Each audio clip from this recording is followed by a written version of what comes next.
igama lami nguXoliswa Ngakanxisane. Namuhla usuku lomembezi nomkhehlo wami. Vele namakhaza kodwa nokuthi kuyabanda ngathi kuvulwa ihit vele kube shushu ngizumqondo ujulu. Ngiyambongela uXoliswa ngangikhona mhla iqala into yabo namanje ngisekhona ngeze ngibe khona futhi mayisephela. Ngiyambongela nje kakhulu engathi futhi noshado ngasheshe beseduzane. Vele kube shushu dali makona wena duze ngizwa ngathi uyaspina.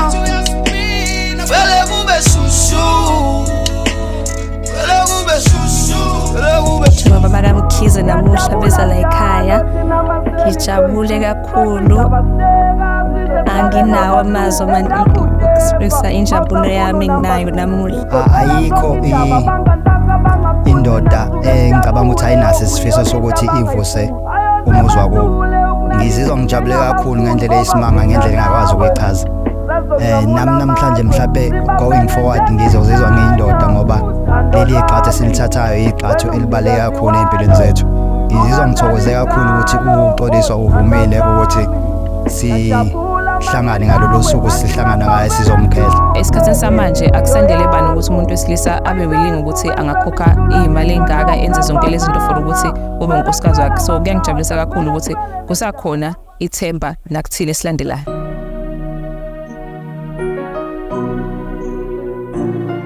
Thatha lonke uthando lwami ngiyakunika ngenhliziyo emhlophe egcwele uthando nethemba ukuthi manganginika uthando lami inhliziyo yami ayisoze yaplease. Sisazoba nazo ingqinamba, sazoba nazo ihibe endleleni yethu, kodwa ngithemba ukuthi ngendlela mina nawe esithandana ngayo ayikho into engakwazi ukuthi endleleni yethu. Ngiyabonga kakhulu ukuthi uvume ukuthi ukhethe mina kubo bonke abantu mhlawumbe ababekushela noma kubo bonke abantu ongabakhetha but wakhetha mina.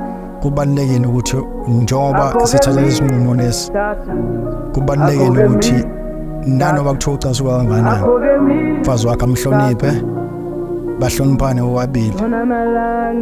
Ukubeka umuntu wesifazane esandla into yokugcina leyo angafanele nanaye ukuthi azayicabanga. Uma ukuthi uyamhlonipha umfazi wakhe, umba wakhe umuzi, ngoba nezingane bakhe umuzi bahlale kahle. Teqhubeke nokuthobela umyeni wakhe ngoba kube bengikhona ukuthoba kwakhe ngaba akafiki laba khona namhlanje.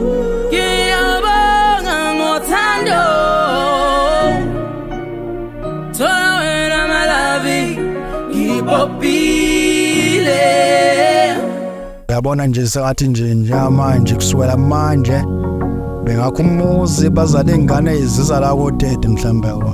Ngiyakuthembisa sithanda sami ukuthi ngizoqhubeka nje ngikuthande ngendlela engikuthanda ngayo, ngendlela engikuhlonipha ngayo. Ngizoqhubeka ngikuhloniphe. Ngicela nje sibekezelelane kusuka manje kubheke phambili ngoba ngicabanga ukuthi akusekho ukuhlehlela emuva kusuka manje kubheka phambili. Ngiyabonga mnyenami ukuthi sise ufeze ifiso zabazali bami ngokuthi ungadlali ngami. Wenze nanolusuku lethu ukuthi kugcine niphumelela sonke sijabule ekhaya nasekhaya kini kaMkhize bejabule. Uyajabula umphefumulo kimufana nesibukwe ngathi ungadlala useduzena uzungikhonzele bafweni